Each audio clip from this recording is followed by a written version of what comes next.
जा रही हो धरना देने, बताओ क्या हुआ।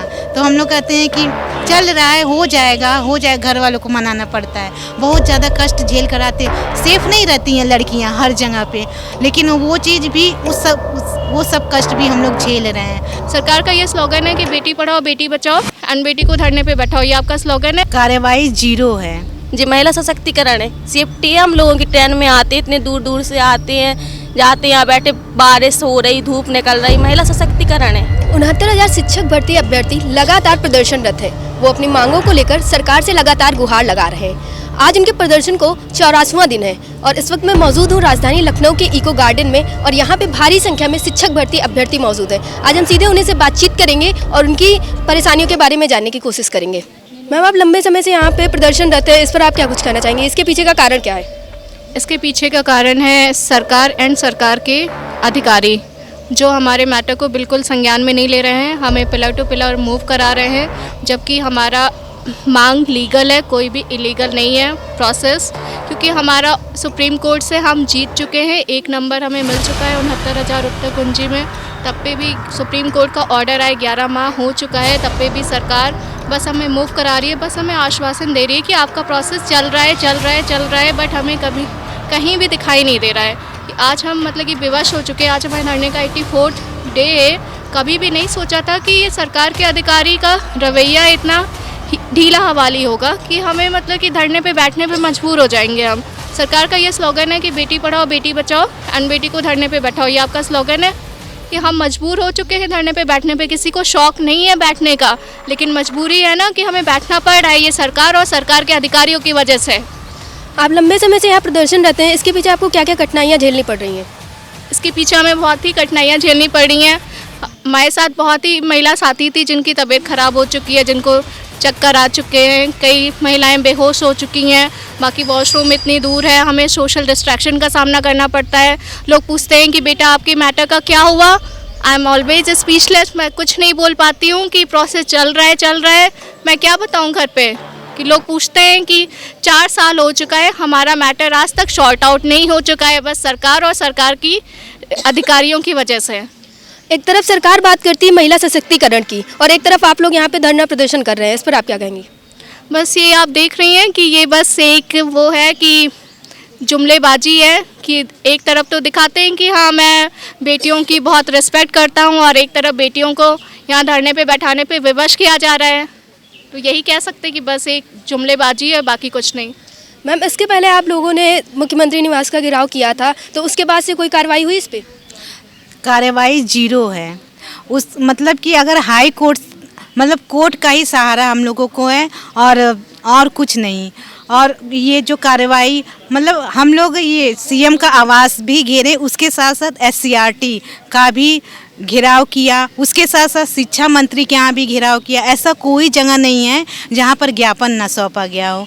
इतने तरीके का मतलब अपने तरफ से बहुत सारी हम लोग कार्रवाई कर रहे हैं, लेकिन सरकार वो तो इतना मतलब उनके अधिकारी सुनने को बिल्कुल भी तैयार नहीं। इतना उपद्रव वाला बिहेवियर करना पड़ जा रहा है हम लोगों को। शिक्षक का ये कार्य नहीं है। शिक्षक का कार्य है शांतिपूर्वक पढ़ाना बच्चों को, लेकिन हम लोग यहाँ पर उपद्रवी बन रहे हैं ना। घिराव करना क्या है, ये एक उपद्रव का ही तो वो होता है, लेकिन नहीं, करना ही पड़ रहा है वो चीज़ें। अब हम क्या कहें कि हम लोग बहुत दूर से आते हैं। आप भी एक महिला हैं, मैं भी हूँ, और महिलाओं को कितनी समस्याओं का सामना करना पड़ता है, लेकिन उन समस्याओं के बावजूद भी हम लोग घर परिवार में लोगों को मना करके आते हैं कि हाँ चलो धरने में जाएं, हो सकता है कि कुछ अच्छा निष्कर्ष निकल जाए इससे। लेकिन निष्कर्ष के नाम पे सब जीरो है। सरकार के अधिकारी बहुत ही तानाशाह रवैया अपना रहे हैं। हम लोगों का जो अंदर से वो है ना, दिल रोता है और एकदम मन दुखी हो चुका है। समझ में नहीं आ रहा है कि सुप्रीम कोर्ट से ऊपर क्या है। सुप्रीम कोर्ट से ऊपर भी कुछ है तो वहाँ भी हम लोग चले जाएंगे, धरना दे ही रहे हैं। सुप्रीम कोर्ट से जीत ही गए हैं, उससे भी ऊपर है कुछ तो वो भी कर लेते हैं।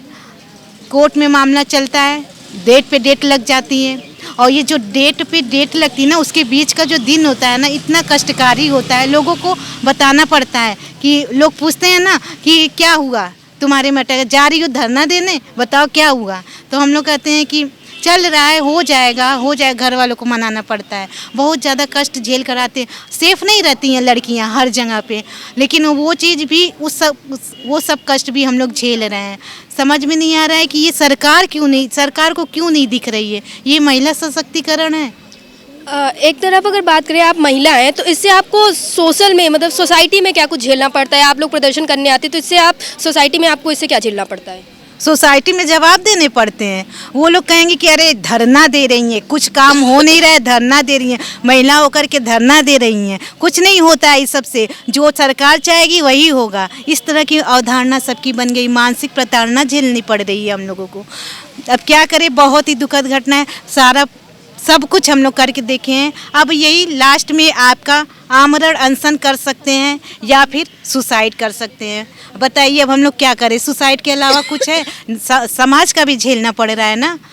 तो यही सब है। अब सिर्फ और सिर्फ सीएम से ही हमारी गुहार है कि वही हमारा प्रकरण जो है संज्ञान मिले कि जल्द से जल्द नियुक्ति दे, क्योंकि 11-12 माह ऑलरेडी हो चुका है सुप्रीम कोर्ट से जीत करके। 4 साल 5 साल ऐसे वैकेंसी आए हो चुका है। इस एक वैकेंसी की वजह से हमें लगता है कि आगे की वैकेंसी नहीं आ रही है प्रदेश में। बिहार में अभी देखिए आप, वैकेंसी आई भी और उसको क्लियर भी कर दिया गया है। नेक्स्ट वैकेंसी आ गई है, 3 तारीख को नोटिफिकेशन उसका आ गया है। बताइए ये प्रदेश कितना माना जाता है, इसको राम राज्य का प्रदेश माना जा रहा है और ग्रोथ कोई और कर रहा है।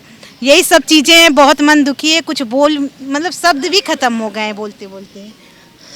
मैम, आने वाले समय में करवा चौथ, दिवाली जैसे बड़े त्यौहार हैं, उस पर आप ऐसे ही प्रदर्शनरत रहेंगी या फिर आगे कुछ करेंगी? जैसे इतने दिनों से, जैसे जन्माष्टमी है, रक्षाबंधन, जैसे इतने दिनों से यहाँ बैठे हैं वैसे ही करते रहेंगे। जब तक नियुक्ति नहीं देंगे तब तक यहीं बैठे रहेंगे।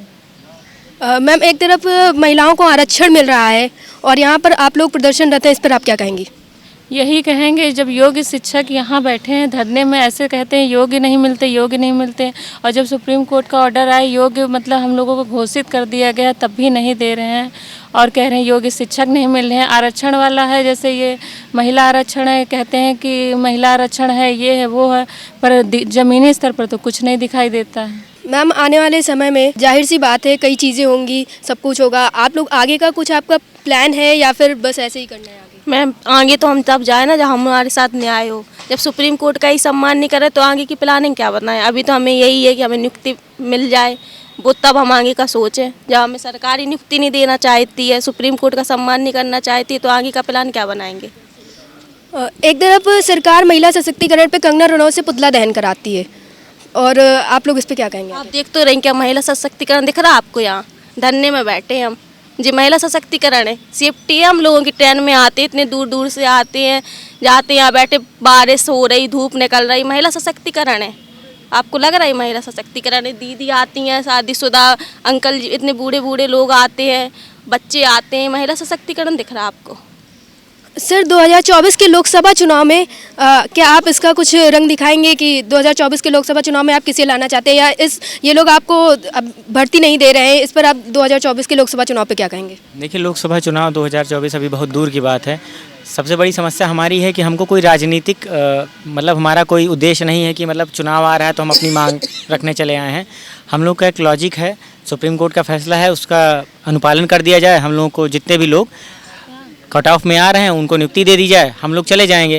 क्योंकि ना ही हम लोग कोई पॉलिसी की बात कर रहे हैं, ना ही कोई अगला मतलब नया संशोधन इनको करना पड़ेगा विधानसभा विधान परिषद में, कुछ इनको करना नहीं। केवल और केवल इनके अधिकारी जो गलत सूचना दे रहे हैं, अगर वो सही सूचना दे दें, कोर्ट में भी दे दें और सीएम साहब को भी दे दें, तो शायद हम लोगों का जो समस्या है वो 102 दिन में, ज़्यादा से ज़्यादा 24 से 48 घंटे के अंदर सारी चीज़ों का समाधान हो सकता है। लेकिन कभी कभी कहते हैं ना कि जब राजा किसी चीज़ को ध्यान नहीं देता है तो उसके मंत्रीगण चाहे जो चाहते हैं वो करवा लेते हैं। तो इस समय यहाँ यही हो रहा है, चाहते हुए भी संज्ञान में सब कुछ है, इसके बावजूद वो कार्य नहीं कर रहे हैं। अच्छी बात है कि भारतीय टीम जीत रही है क्रिकेट में, उसके लिए इनके पास ट्वीट करने का इनके पास समय होता है, चाहे हमारे पीएम हो चाहे हमारे सीएम हो। लेकिन हम लोगों के मुद्दे पे ना इनके मतलब इनके ट्विटर हैंडल से ना एक ट्वीट आता है, ना कुछ आता है। केवल और केवल क्या हम लोग इनके प्रदेश के विद्यार्थी नहीं हैं? क्या हम लोग क्या कहते हैं योग्य नहीं हैं? भाई सारी चीज़ें हम लोग पूरी कर रहे हैं, इसके बावजूद भी ना देना, तो यही दर्शाता है कि ना ये अपने शिक्षा विभाग के प्रति सजग हैं, ना ही अपने युवा रोजगार की तरफ सजग हैं, केवल और केवल ये बरगला रहे हैं। सर, सुप्रीम कोर्ट से सुप्रीम कोर्ट से आदेश आने के बाद भी इसका कोई अनुपालन नहीं किया गया, इस पर आप सरकार के बारे में क्या कहना चाहेंगे? अभी देखा जाए तो राम मंदिर पे ही सुप्रीम कोर्ट का ही फैसला आया था। राम मंदिर बन के तैयार हो रहा है, क्योंकि उसमें वोट बैंक है उनका, मंदिर वहीं बनाएंगे। चलिए, मंदिर बनना बहुत हमारे लिए सौभाग्य की बात है, मंदिर अपनी जगह है, लेकिन एक बात बताइए, हम लोगों को अभी सुप्रीम कोर्ट का ही ऑर्डर आया है, उसका भी अनुपालन कर दिया जाए तो हम भी आज वो मंदिर बनवा रहे हैं। आज हम लोग शिक्षा विद्यालय रूपी मंदिर में आज हम लोग भी पढ़ा रहे होते, लेकिन इनके जो अधिकारी हैं, इनकी गलत नीतियों की वजह से आज हम लोग दर दर की ठोकरें खान पे मजबूर हो रहे हैं और हम लोगों के पास कोई विकल्प नहीं बचा है। अब कभी कभी लगता है या तो नियुक्ति दीजिए या तो मुक्ति दीजिए। सर, आप क्या कहते हैं, प्रदर्शन पर बैठे हुए हैं लंबे समय से, इस पर आप सरकार से क्या गुहार लगाना चाहेंगे? 84 दिन से यहाँ हम बैठे हैं इको गार्डन में। अब अभी तक सुप्रीम कोर्ट का आदेश अभी तक 1% भी फॉलो नहीं हुआ है। ये इनका न्याय कानून जो बना है, कानून व्यवस्था एकदम ख़राब है। इनके अधिकारी तो बिल्कुल सुन ही नहीं रहे हैं कि आखिर क्यों इनकी क्या मांग है। जाके देखें समझें, ये यहाँ तो हम लोग मिलने भी जाते हैं, वो केवल आश्वासन देते हैं, आश्वासन सिवाय कुछ कर नहीं रहे हैं अभी तक। ज़मीनी स्तर से तो हम देख रहे हैं हर तरीके से लड़ रहे हैं, सीएम आवास घेर रहे हैं, शिक्षा मंत्री आवास घेर रहे हैं, तमाम हथगंडे अपना चुके, लेकिन सरकार का रवैया इनका जो है समझ में नहीं आ रहा है कि ये कैसे क्या अपना खेल करेंगे, क्या नहीं करेंगे। अभी जनता दरबार में हम लोग गए तो ये केवल मिलने जो है तक नहीं आते हैं, बस देखते हैं हम लंबी लाइन में खड़े रहिए और उसके बाद किसी OSD को भेज करके ये केवल जो है अंदर जब बुलाते हैं तो केवल ज्ञापन ले लेते हैं, थोड़ा कुछ पढ़ते भी नहीं, हमको लगता है वो पढ़ते भी नहीं है। बस देखें, अच्छा विषय पढ़ लिए, बस वही हो तुम, अच्छा ठीक है तुम्हारा तो हो रहा है, हमने देखा क्या हो रहा है, कुछ नहीं हो रहा। हमने कहा सर सुप्रीम कोर्ट का आदेश आया, इतने दिन हो गया, अभी तक आप जो है इस पर आपके अधिकारी कोई संज्ञान नहीं ले रहे हैं, बताइए क्या करें। कह रहे फ़ोन लगाएं, हम कहें फ़ोन लगाने से कोई काम चलेगा सर। कहें फिर उसके बाद बोले जाओ कंटेम्प्ट करो, हम कहें कंटेम्प्ट सर 60 कंटेम्प्ट मैंने मारा है इस पर, सुप्रीम कोर्ट के आदेश आए, 60 कंटेम्प्ट मारा, उसके बाद भी आपके अधिकारी कोई सुन नहीं रहा है। बताइए हम कहाँ जाएँ, किसके पास जाएँ, अब किसका दरवाज़ा खटखटाएँ, ये समझ में नहीं ये आ रहा है कि हम इको गार्डन छोड़ें या फिर घर जाएँ या कैसे दिवाली मनाएँ या फिर हमारे प्रकरण को आगे बढ़ाएँ, क्या करें, कुछ समझ में नहीं आ रहा है। अब आगे क्या ही होगा भगवान जाने।